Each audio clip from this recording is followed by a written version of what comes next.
Hello, good morning muli mga ka-agri.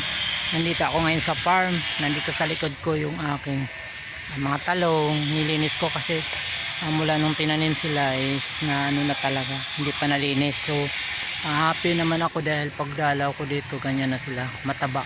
Kahit hindi pa sila nabunuhan, ganyan na sila kaganda. So, baka mamayang hapon mag-abono na ako dyan. So, sa sunod linggo, pwede na sila magbulaklak. So ano po,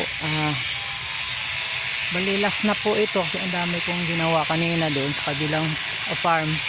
Tapos mayroon pang isa sa pangatlong farm. Lilinisin pa yung okra at saka talong din. So ito first time po dito na taniman dahil ito ay gubat. So ngayon napakaganda naman ng lupa.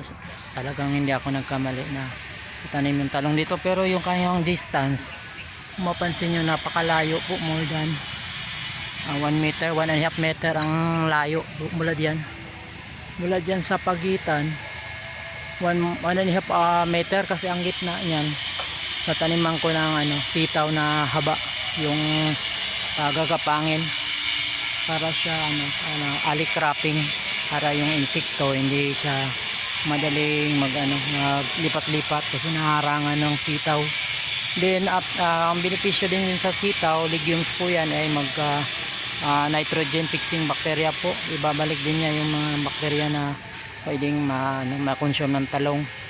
So yun po, 4 na linya yan is tapos na ako maglinis. Ito po yung aking gloves. Gumagamit po tayo ng mga PPE, sombrero, gloves, saka bota. Yan po, bota po kasi dito po sa lugar na ito may mga kubra dito. So matalahi po talaga, wala pong kabahayan dyan. So kailangan may buta para protection na hindi tayo makagat ng ahas. So bali ngayong umaga pauwi na ako. Thank you very much sa mga nanonood at nag-subscribe at saka nag-click ng notification bell. So ito, pawis na ako, uwi na ako, nagutom na, walang baon. So bye bye, thank you mga followers, thank you, bye bye.